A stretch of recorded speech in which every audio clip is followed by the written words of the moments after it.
So they did it again. I went into the edit yesterday and they've moved it all around again and I couldn't find the music, but that's a whole other question. Sorry. Okay. Here we go. Hello and welcome to the latest episode of Shaken Not Burned. I'm your host, Felicia Jackson. And I'm your other co-host, Giulia Bottaro. Today we're here to talk through the issues and questions that have come up through our latest arc on the built environment. What we discovered over the course of the interviews is that we're not really talking about the built environment, we're talking about infrastructure and how it's changing. Rodrigo Fernandez from Bentley Systems started us off talking about cities as interconnected systems, where understanding the relationships between transport and energy, water and buildings is becoming just as important as understanding the individual assets themselves. So really we were talking about the need to design infrastructure differently. With Katie McGinty from Johnson Controls, we were exploring what that actually means inside the operations of a building, because we spend most of our lives in them one way or the other. And she argues that they're actually becoming active. No, I can hear the echo again. You can? Yeah, I just heard it. Let's listen to this. Wait, okay.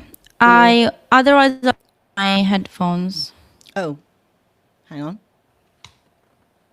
Yeah, I can't hear it now. I think it's... I think it was the headphones issues. Yeah.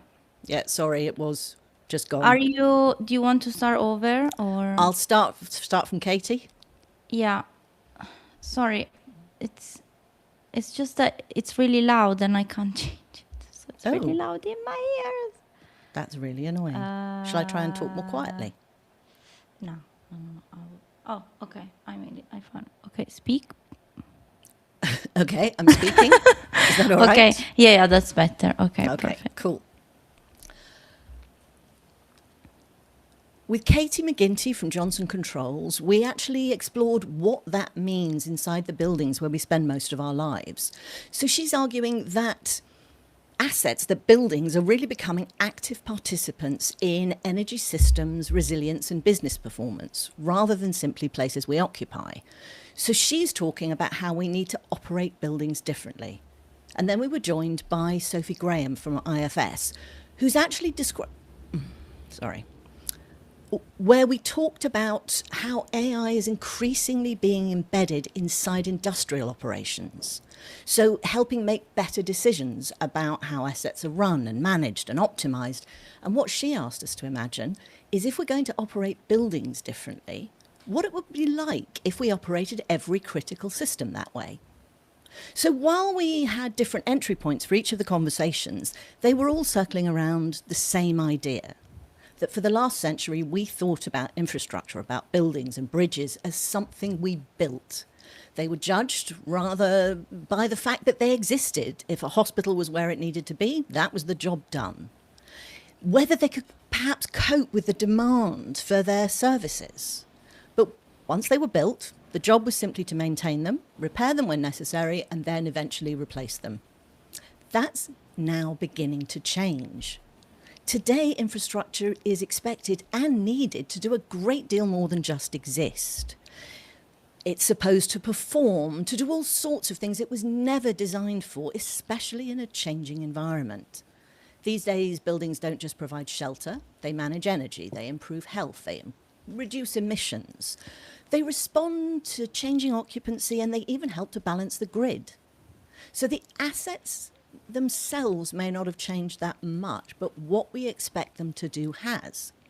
So in a sense, what we learnt during this discussion was that the transition isn't really about building and replacing infrastructure. It's about how we change, how we think about infrastructure, so that we see them not as static assets, but as dynamic systems that can continuously adapt, optimize, and respond. Really, the transformation I'm going to say that bit again, sorry. So really the transformation we're talking about with the transition, it's not in concrete or steel. It's actually in the intelligence with which assets are operated and how we value that. Because if we can get more out of the infrastructure we already have, should we be investing less in building new infrastructure and more in making existing assets smarter. So, for much of the 20th century, we've talked about this, success was measured by what we actually built. But we've got a different challenge today. We all know that buildings are responsible for about a third of global emissions, dependent on which report you read, 37 to 42%. It's a combination of the materials that are used, cement, iron, steel, aluminium, the embodied carbon in buildings and the operational footprint. But while there's still a lot of growth in infrastructure development and deployment, most of the buildings that we have today, we're going to have in 30 years. And there's less than 25 years before we hit the net zero point of 2050. Yet aging infrastructure is a really big problem in a lot of places. In the UK, for example, most of our housing was built before 1970, and it doesn't have modern insulation or efficient heating systems, and increasingly important, air conditioning. The World Building Council has said that this was actually meant to be for you to interrupt me and have a conversation, but you're in blue. Okay. Sorry, I was doing me in green and you in blue, and I just kept talking. So I'm going to say that again, and then... Okay. I just had a question because we're now going to talk about, my understanding was that this was more about infrastructure in general. So that's why I talked about, I gave the examples of rail. Yes, absolutely. And now we're talking about buildings more specifically. So maybe I would clarify at some point that the episode is about everything. Yeah, okay. Well, how about I start again? And Yeah. I will go from, because if we can get more out of infrastructure we already have, should we be investing in fewer assets? Okay. Because I think while the episode itself is about infrastructure as a whole, there are different examples in different sectors. Offices have a role to play, airports, hospitals, homes. One of the things we need to be clear about is how the challenge we're facing has changed. Because we all know that buildings overall... I'm going to redo that as well. This is going to be a nightmare to edit. Maybe, Don't worry, I'll do let's it. remember to also Pause. not read too much. No, absolutely. But that's why I wanted to stop and read, and then, because I am doing it. Blah, blah, blah. So making things smarter. Maybe I can interrupt. Yeah, you then interrupt, at the and why don't you I'll do be the blue. Okay. Yeah, but why don't you actually just start this whole section about today we've got a different challenge. And if we're going to talk about buildings, they're not going anywhere. And that's true for a lot of our assets. Okay. So today we're facing a different challenge. We need to figure out what to do with the infrastructure that we already have. Buildings are a really good example because there are quite a lot of figures on them. So we know that most of the buildings we have already up and are... Jesus. You see, you cursed us when you said you thought it was going to be quite good. Most of the buildings that we have and use today are expected to last for at least 30 years. But we are expected to reach net zero in just 25. So what do we do with them? And the issue is that a lot of them are really not up to date. Taking the example of the UK, a lot of the buildings have been built before the 1970s. And so they lack modern insulation, efficient heating, and increasingly more importantly, efficient cooling. So when we... it's fine. That was good. So the World Building Council says that 4/5 of today's infrastructure is not going anywhere anytime soon. Really, so we can't just rely on building new infrastructure that is also green up to the latest standards. We need to look at refurbishing what we already have or just using it in the most efficient way possible. At this point, our net zero targets really depend on upgrading the buildings that we have. The question is, how can we do that? And also, upgrading to green, is it going to be enough? And will this ultimately address the challenges that we need to manage? Well, I actually think there's a really interesting question underlying that, which is maybe we shouldn't be thinking about green. Maybe we need to think not even just about efficiency, but about how we make buildings, infrastructure, the systems that underpin the world actually work more effectively. Because the one thing we do know is most of the buildings and roads and railways that we now have, they were built a long time ago and they weren't designed for prolonged heat waves and more intense rainfall. There's a brilliant story that you may never have heard, but it was a few decades ago, but in the UK, the railways ground to a halt because they had the wrong leaves on the line. How does that stop things working? It's absolutely crazy, but they were the wrong kind of leaves and it was wet and everything got slippy, so it didn't work. We've got to look at what we do in a different way. But I also think the other thing we need to think about when you're talking about retrofit versus build is what I think most people call the maintenance deficit. The fact that we haven't actually updated things. There was a huge furore in the UK about Thames Water because they were apparently leaking 360 million litres of water a day from their pipes.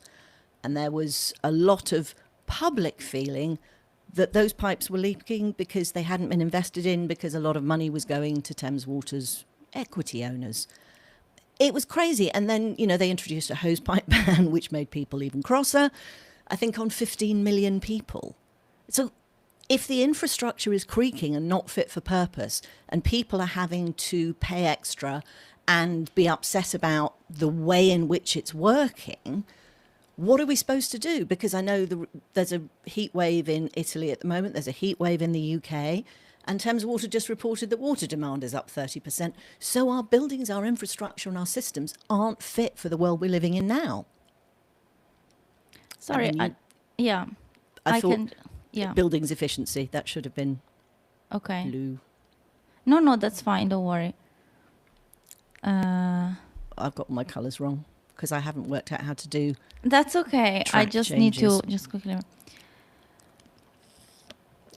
Perhaps you go on to the economics and we'll do COVID afterwards. Okay. No, I'm okay to just mention it because that was the only part that I actually can say at this point. And then really why don't you do Rolls-Royce? I'll do Hurricane Sandy. Okay. Does it sound all right, or does it sound like I'm reading? This is working as long as we sort of read and then try to say things in a conversational way. Yeah. Okay. Yeah. Yeah, it's interesting to look at the building efficiencies during COVID, for example, which really highlighted how we're not using these buildings very well. Occupancy. Yeah. Occupancy. Commercial occupancy fell by 80% because obviously people weren't going to the office, they weren't going to the shops, etc. But energy consumption actually was down only by 20%. So we need to think about the fact that we need to recognize ultimately that climate adaptation does change the economics of it all. For example, now Rolls-Royce does predictive maintenance on plane engines with sensors monitoring vibration, temperature, performance, and then they also carry out maintenance before it becomes a problem. And this is what technology can do these days. It can be very advanced. It can tell us what's wrong before it becomes a really, really big problem. Siemens that also does that for trains and rail infrastructure, and it actually does save a lot of money. We need to look at this at a larger scale, and we also need to address the fact that maybe the sensors are not very exciting. It's absolutely. and the money saving is, sometimes it's just it builds over time. Maybe it's marginal at the beginning, but these things are important investments that need to be made. But I do think it's a huge part of this is how we think about it, because you're thinking about sort of marginal improvements. But if you actually have to pull a train out of operation, that can cost a huge amount. Or if, God forbid, there's a crash or a problem with the rails, that is the kind of thing that you really do want to be avoiding. And I think avoiding problems is one of the things we do need to think about, not just in terms of predictive maintenance, but actually in maybe predictive deployment. Because I'm thinking, this is probably again before your time, but about Hurricane Sandy in New York. It cost billions. Obviously part of that was because it hit New York and New Jersey, but everything was flooded. there was a degree of protection from natural infrastructure, but pretty much all the built stuff was not wiped out, that's too strong a term, but it really was an expensive disaster. What was really interesting to me about it was there was a lot of analysis done on what it cost, what was lost, insured losses, uninsured losses, all that kind of stuff. What stuck out to me was what it showed was that for every dollar invested in preparing against a flood, in coastal defences, in actually building resilience, would probably save at least $6 in future cost of a disaster. That to me is really important because we're constantly having this conversation about why aren't we investing in resilience? And one of the biggest problems we have is we don't know how to ring fence revenue associated with resilience, because that's what bankers want to see if they're going to invest in a project. And I think there's also, sorry, I obsess about insurance. I knew you were going to bring it up at some point. But insurance is a real problem. And not just because we've got the insurance gap, which is in itself a really big problem, but actually it's the way the insurance industry works. So I heard this story about someone whose home got flooded and they wanted to rebuild it protected from flooding, but the insurance company wouldn't let them do it because that's not in the letter of the contract. And I did look into this, and it turns out there is a thing called a betterment clause in insurance, which means the insurance company can't give you money to redo something that adds value to your property. And Really? The problem is, what that proves is that building for resilience is considered to add value to your property. So surely we should be thinking about that on a wider scale. Yeah, this sounds a bit mad, considering the fact that everybody needs to be, well, not everybody, but a considerable amount of people need to be upgrading their homes to face extreme weather events. I have to say, I'm sitting in London in a heat wave in a flat with a window that doesn't have curtains, thinking, why didn't we design like Italy does and have shutters on the outside? I'm desperate to find someone who wants to build shutters in London. It's quite hard to find. New business idea.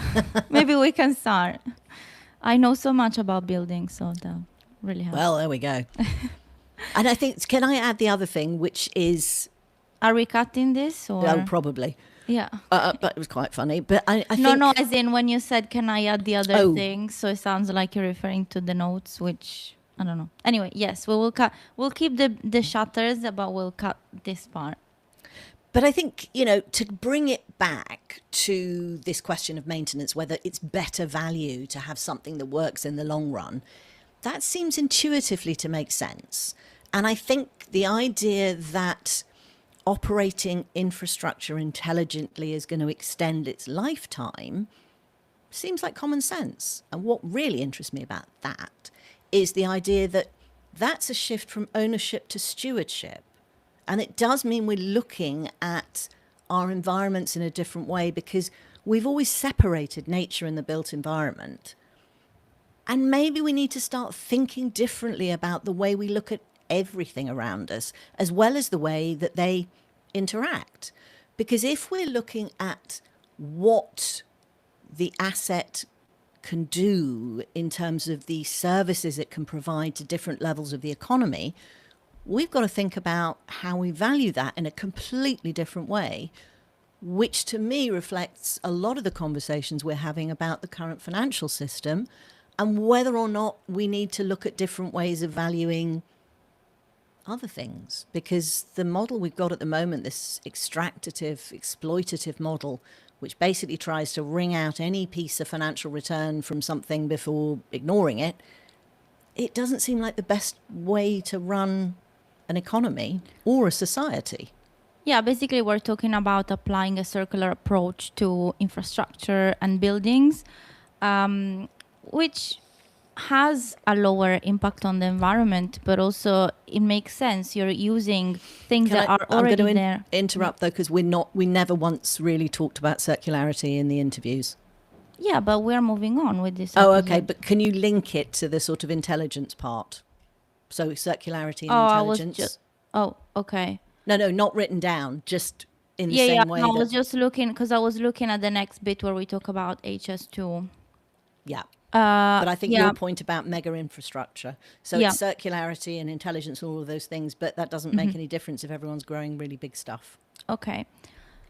Yeah, so I think essentially we're talking about applying a circular approach to infrastructure and buildings, which can increasingly be done because we have all of this data and intelligence. Is that what you mean? No. Because partly, but literally all three of the conversations were about how intelligent buildings actually transform what we can do so they can become part of the energy network. We design in a okay. different way. Okay, We use got digital it. twins. Okay. We can do all sorts of magical stuff. And then sort of started with design, went through operations, and then it was transformation of the entire economic environment and how we can maximize everything. So circularity is definitely part of it, but it's the Okay. intelligence of the Okay, approach and how we know what we need. Okay, got it. Also, just thinking about it, if we're talking about maintenance, one of the challenges to the circular economy has always been this issue of, well, if we're reusing materials, do they fit the safety standards or the requirements of particular... Wait, what, hold this thought for when I say it. Oh, sorry. No, I just because got it's carried great. away. Yeah, exactly.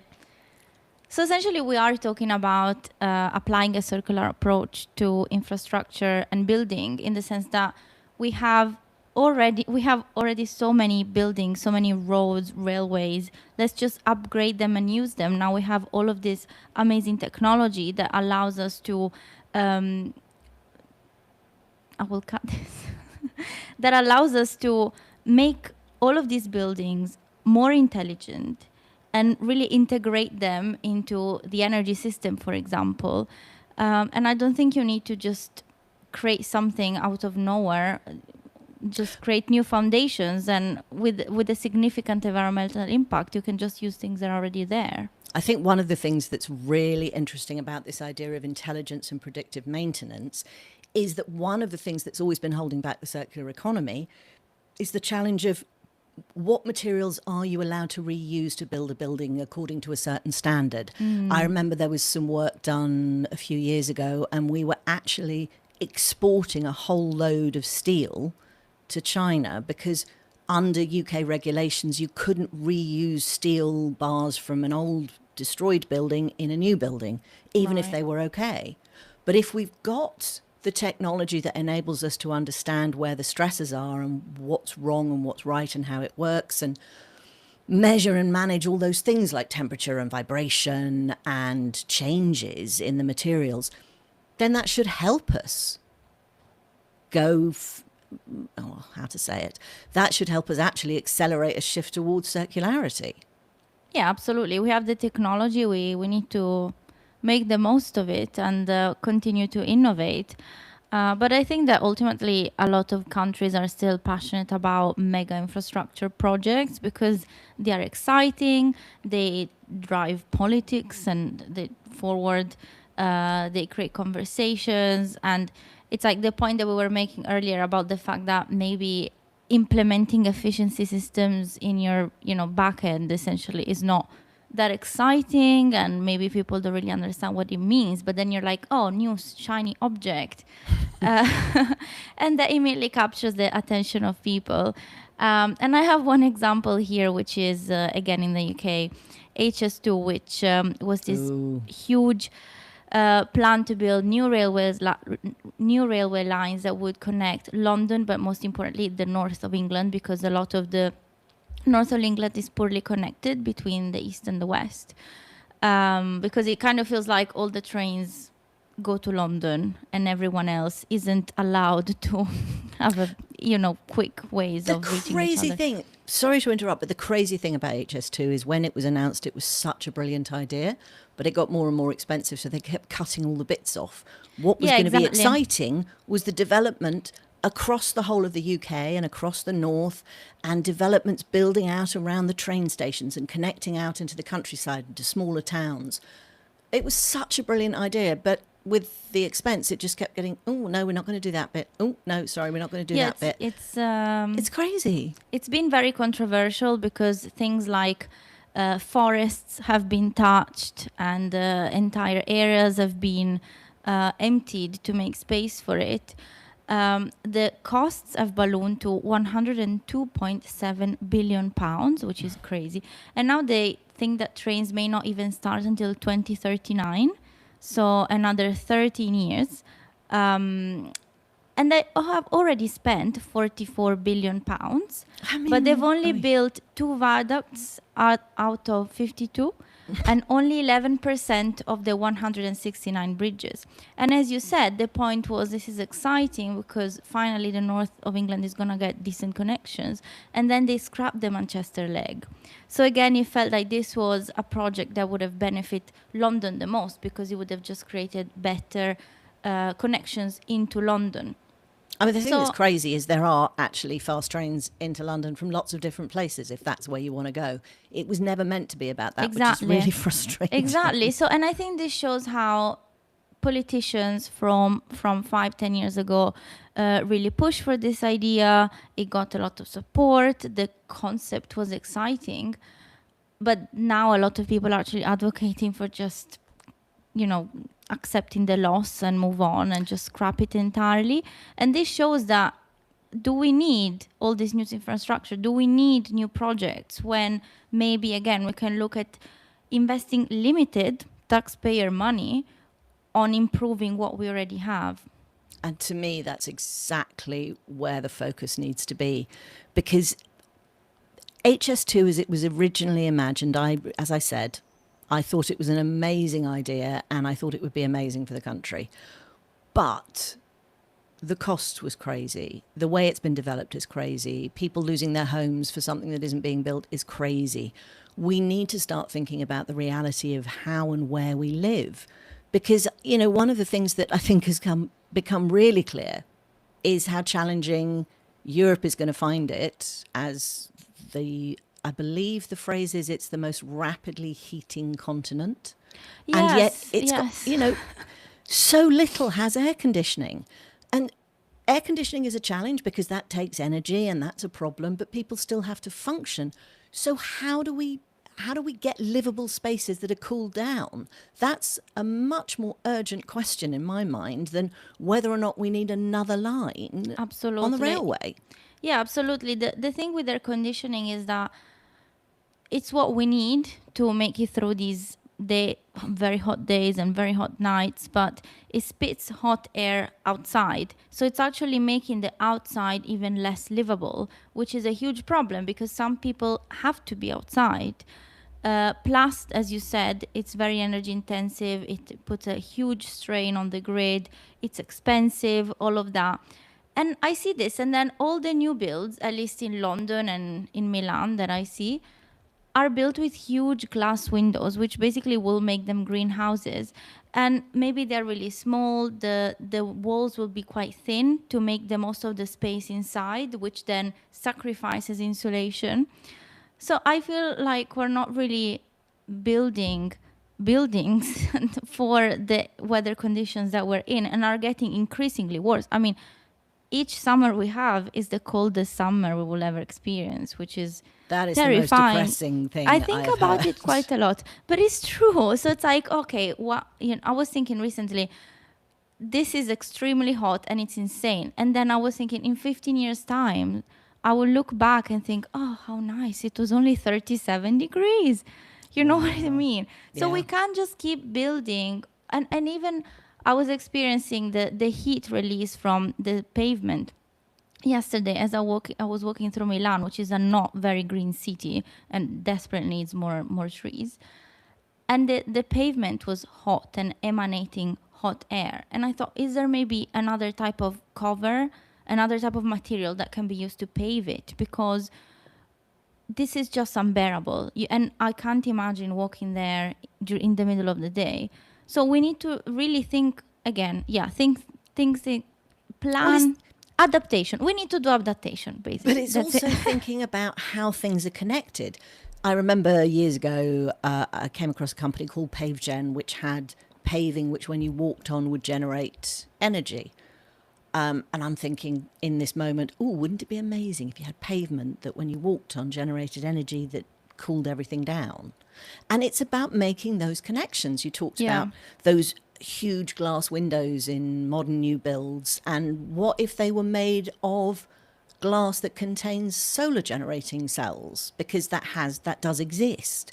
It's thinking about how you build things differently, but also how you put things together. So one of the things that makes London so unbearable in the summer is public transport and being underground in the tube in the un-air conditioned lines. But you can actually make a difference. So London Underground is fairly old. It's narrow, deep tunnels, deep underground. There's nowhere for the heat to go, so it sort of bakes in. But a few years ago, they developed this project in Bunhill where they actually took waste heat from the London Underground and put it through a heat pump and then basically created hot water and heating for 1,300 people in the Amazing. area. I love reusing waste heat. It's such a best. fantastic idea.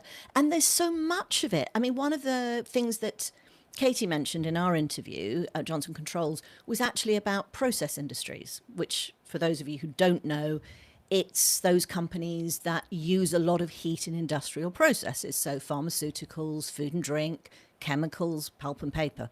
So she told me that apparently the process industry spend about 60% of their budget, of their operating budget, on natural gas to provide the heating that they Wow. need. But after using that heat, they also dump about 70% of that heat because they've got nowhere to put it and no Yeah. process in place. And what she actually said was Can we that just clarify? Just dumping heat means the heat just is released into the atmosphere. yeah, they don't do anything Right. with it. Exactly. So as you said with the air conditioning, it just heats up the air around Yeah. you. They just consider it to be waste. But if you took that waste heat, so the waste heat available from European process industries could meet the space heating, water heating, and process heating needs of Europe and the UK combined. That blew my mind. Yeah, I love this topic. I think I may be almost as about obsessed as you are with insurance. Damn. But and I think the first time I heard the fact that we could just literally heat the entirety of Europe using the industries and the factories and the waste heat, it blew my mind. The problem is that you need to basically revamp the entire plumbing system. And the energy system. Exactly. And bring in processes and transformation. Ex- But that's why I get and excited this- about operations. Yeah, and this would require a lot of political courage because obviously you're going against natural gas and the whole fossil fuel, let's call it establishment. I didn't want to say words like cartel, But, you know, if the but shoe you know, fits. if it may spring to mind. And yeah, and like again, it's not maybe too sexy because it's not exciting. It's just pipes underground. You don't see them. They connect to your radiator. But imagine the savings that it would generate to families, to other businesses as well, like offices, for But example. that's the whole point. It's everybody. It's at Everyone. every scale. And this is why the operational stuff and the intelligence is really, really interesting to me. Because the challenge with that waste heat is how do you capture it, transform it, deliver it to where it needs to be? Yes, that's really complicated. But if we understood and accepted the interconnectedness of how our systems work economically, we could start looking at different ways of doing that operationally. Now, I know there's a problem that we have just in terms of the sort of innovation that's needed. It's process innovation. It's putting pipes together better. It's connecting X to Y. It's not about an exciting new technology, some transformational energy technology or some new material created from AI doing something I don't understand with chemicals in a lab. I think you were talking about politicians and the lack of political will. And I think there is an element of that, which is they can't be photographed in front of a pipe. Well, I suppose they could be, but it's not going to make news, We don't, and the other thing is the fact that we don't really notice when things work. Even with the systems we have, if the water comes out of the tap when we turn it on, great. Yeah, not paying we any give it attention. for granted. Yeah, it's when Exactly. it stops that is the problem. But having said this, now there is a bit of a rise in, some people call it green populism, because populism has traditionally been on the far right or on the right side. But then a lot of environmentalists are saying, okay, we need to talk to the people in a way that is accessible to them, because when you're struggling with the cost of living crisis, then whether emissions go up or not is not really a major concern in your life. And so if we could really convince everyone that, and after this I will probably contact some local politicians, convince everyone that reusing this waste heat essentially lowers the bills and keep us warm, considering that there are Or things cool. like, or cool. There is so much fuel poverty. Some people currently can't afford the aircon, and some people won't be able to afford the heating in December or January. And so this is about communicating the good things. I'm getting lost. I'm just so excited. No, but I I'm don't know loving. what I'm saying. Loving what you're saying, because what you're talking about is the fact that we need to reframe. Exactly, what reframe. it is that we're doing. What Because, is important, HS2 or low bills? Yeah. Really? but especially when low bills for you comes with lower bills for manufacturers, which means lower costs for the things that they make. It's a way of perhaps transforming greenhouse growth. It's about, as I always come back to, but it's about the interconnections and how they're managed. And what's interesting to me about intelligence in operations is that it enables you to track, manage, and respond to those interconnections, because when something happens in one area, it has a knock-on effect somewhere else. But if you can track that, if you can see it, that fundamentally changes what you can do about it.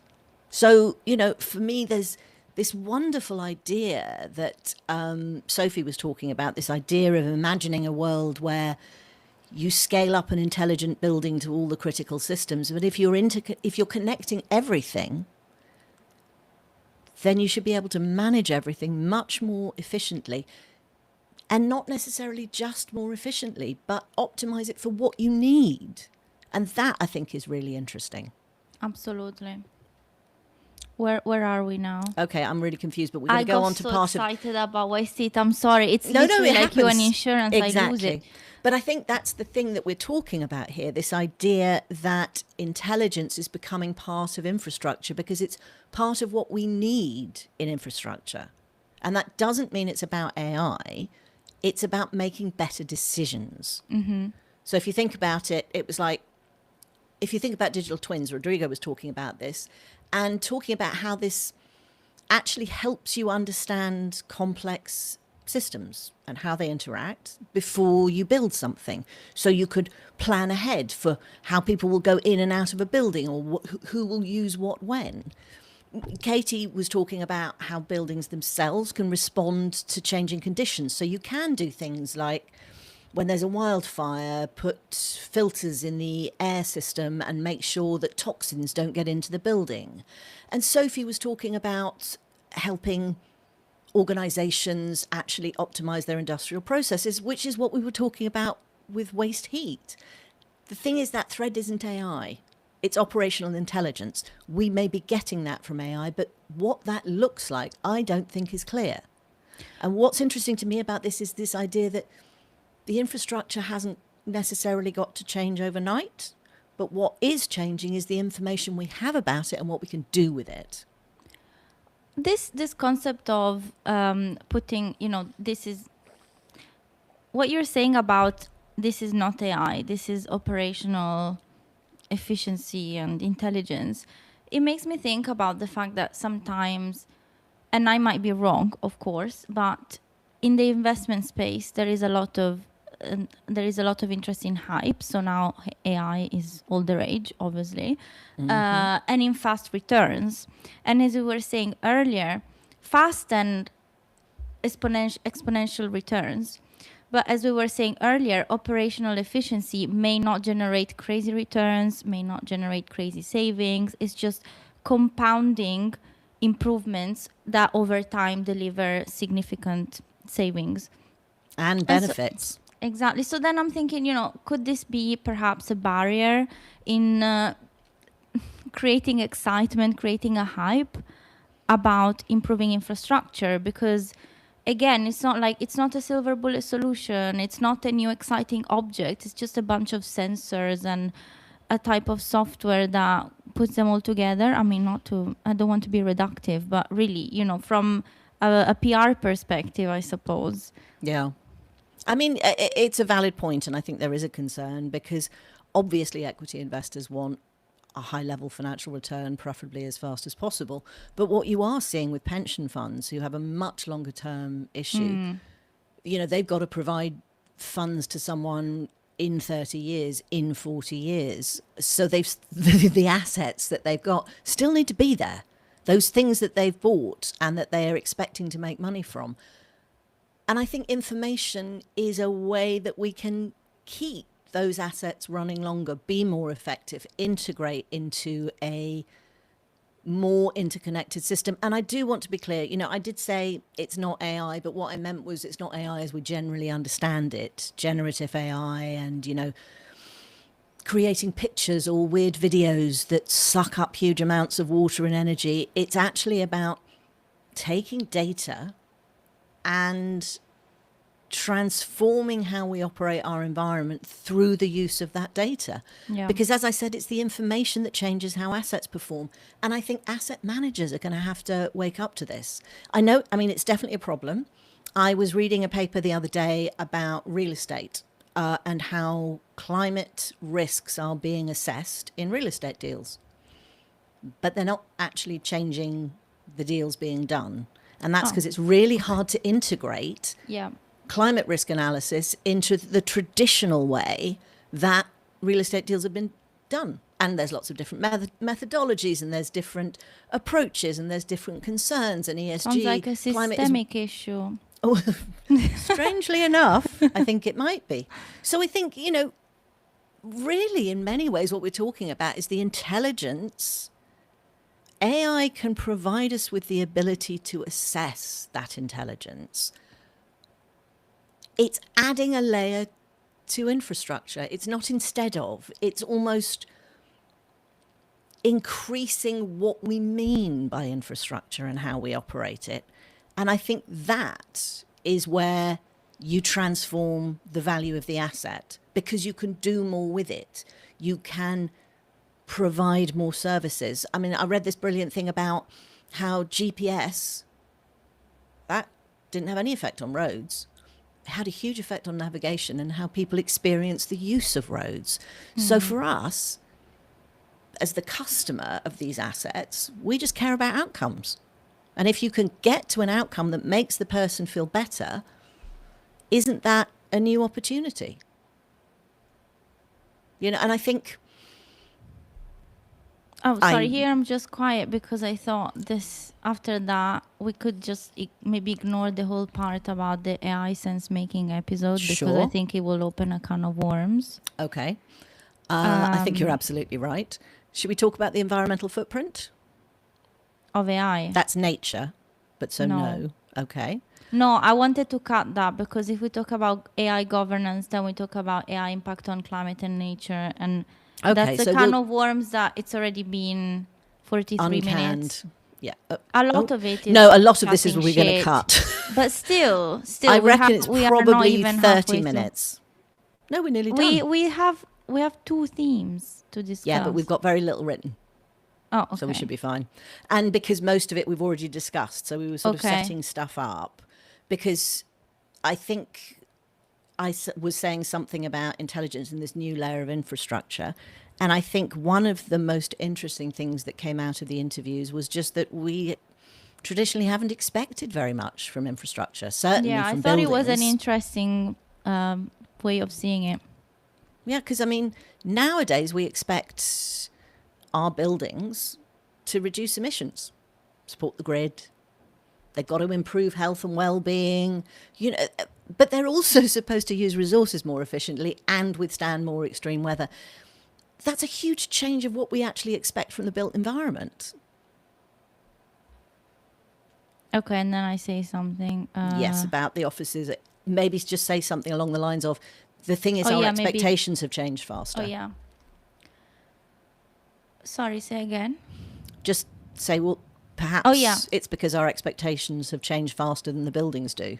Yeah. Because this is a problem with AI and intelligence, but it's which I won't mention, but it's the speed of decision making. It's got Okay. faster. No, we can say it. I just want to mention about the offices.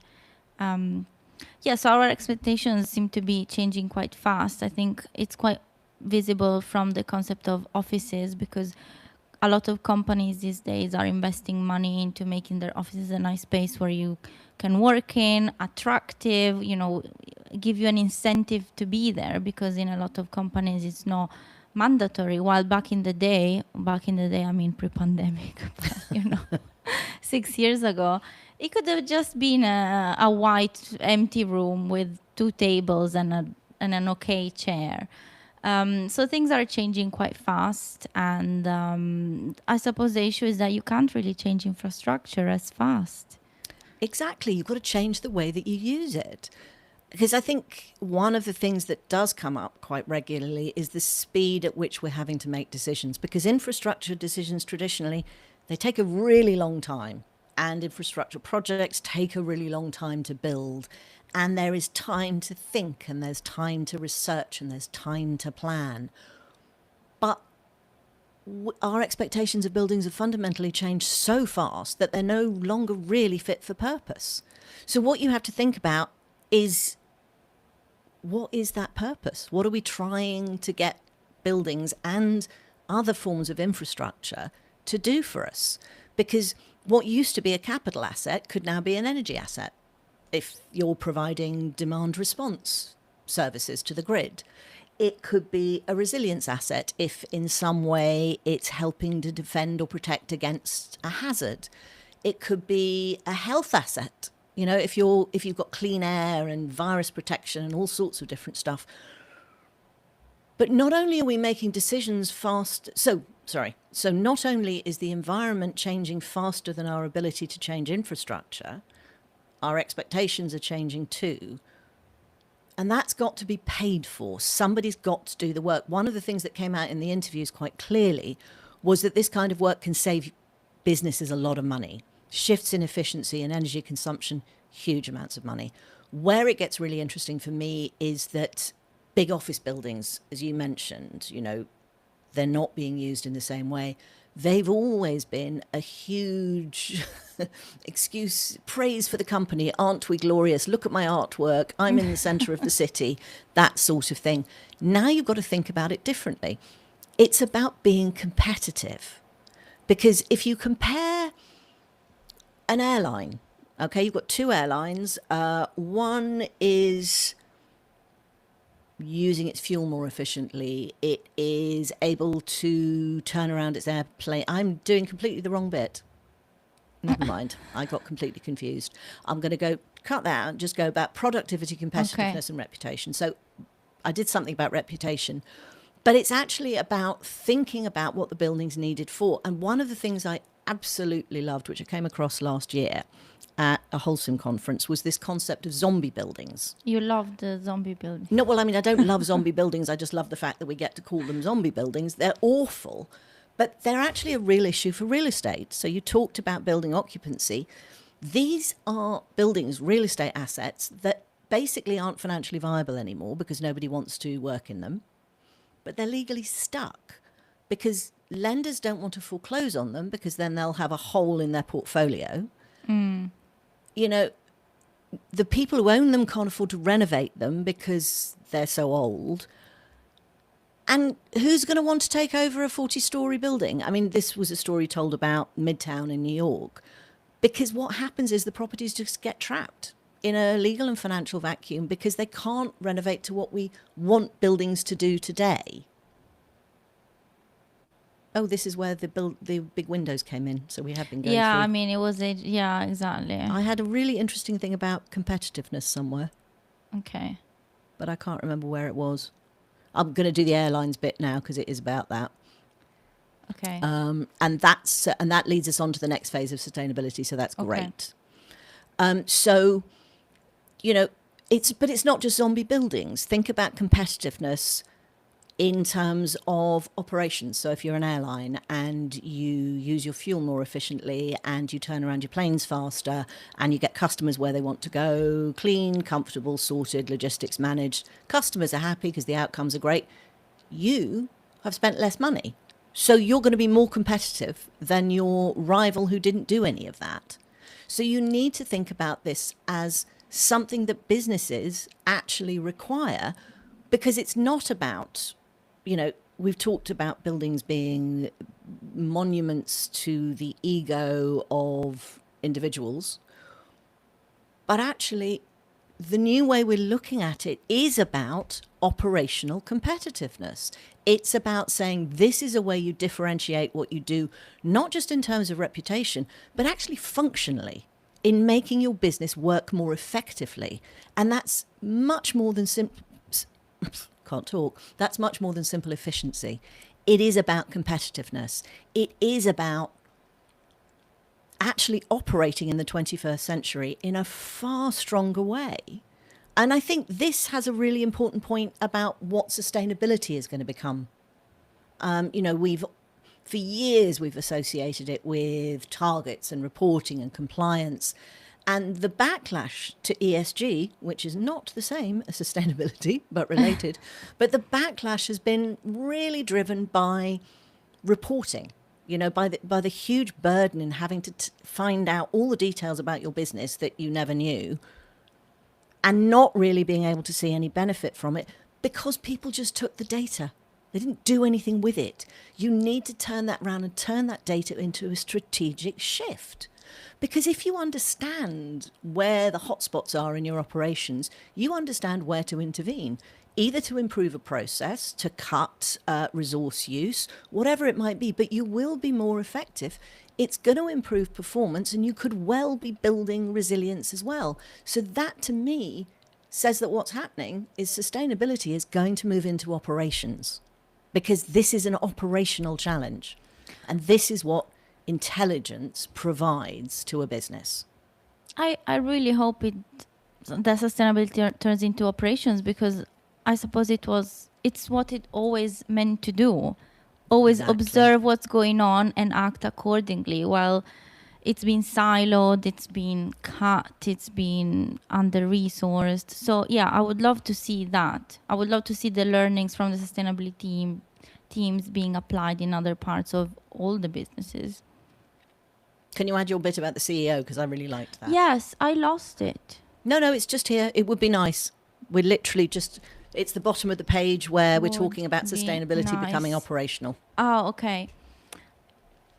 Yeah, my fear is that whilst I'm sure a lot of companies are doing this already, it's not quite commonplace yet. I was listening recently to a podcast interviewing CEO of a major steel company, and he was saying that decarbonization is all well and good, but it's actually not their first priority. And he was repeating that their first priority is the fiduciary duty to shareholders, which is essentially making money. And then he also said that the company cannot reach net zero if it's not profitable, which is really fascinating, because the same conversation covered the fact that they had billions to spend in innovation. So I think a lot of people are still, let's say, afraid to take the brave step of acting on sustainability, of investing a lot of money in something that may not generate the returns that you expect, or maybe it's really hard to forecast. But whilst we keep treating sustainability as a nice to have, then it will not be embedded into operations. I think that the relevant sustainability teams will just write really big reports that will lie abandoned in a shared folder of the company. But I am optimistic / delusional. So yes, I would like to say that maybe in the face of increasing climate risk, companies will see the value of implementing sustainability across all parts of the business. But this was actually my entire point, that we've done so much work on identifying risks and problems and challenges. And we haven't spent enough time paying attention to potential, to opportunity, because I think there is a really big issue that has to be dealt with, and it's a systemic one, and this is the fact that most of what business operations do does not incorporate the full cost of what it does. So it doesn't include the cost of consuming materials or dirty water, or none of the social costs of operation. But this is not going to be a conversation about economics or who's right and who's wrong. So I'm going to move on from that, but I still stand by my point.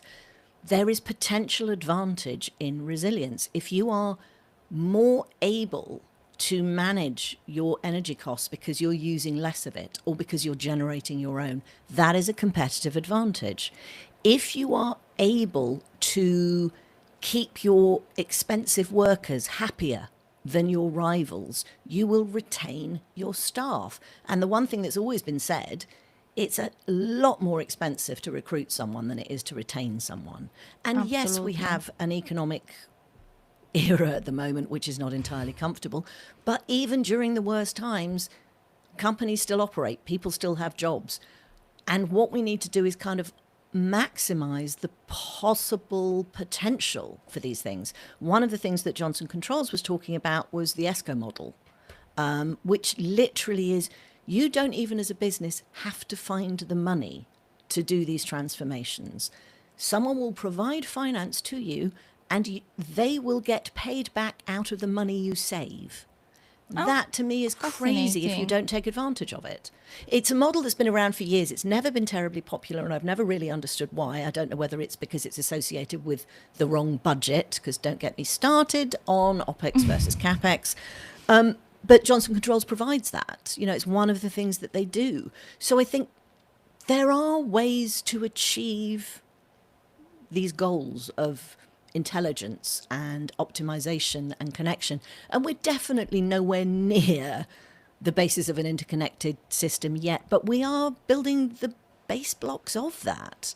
And I think that's what we really have to pay attention to. It's the outcomes. You know, once sustainability starts becoming really important to finance, you know, not just emissions and carbon credits, where, you know, they are a problem for finance if they operate in a jurisdiction where there are carbon credits or carbon taxes or whatever it might be.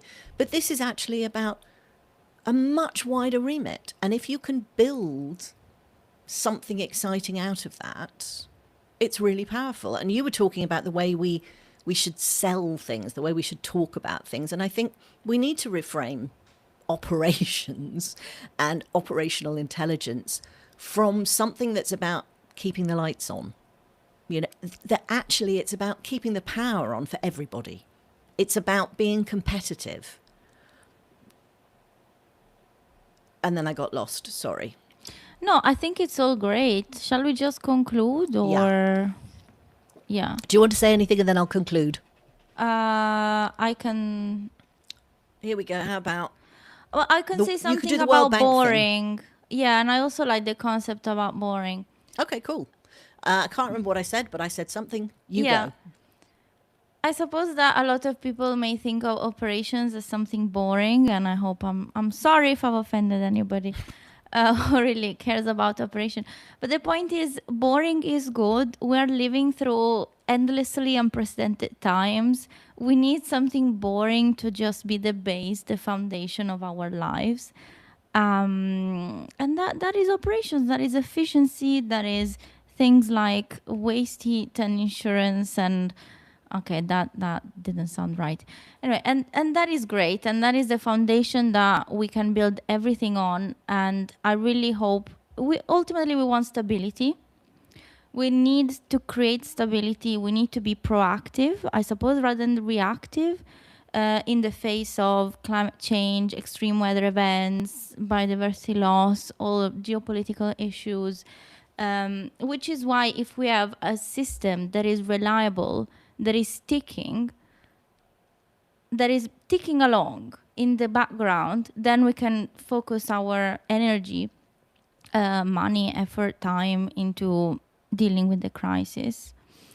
And we can, looking at emerging trends in recent research, The OECD has done some work on systemic urban resilience, and it essentially argues that cities should now be understood as interconnected systems rather than collections of separate sectors. So this talks about, you said we're nowhere near as connecting all of, what did you say? We're nowhere near as...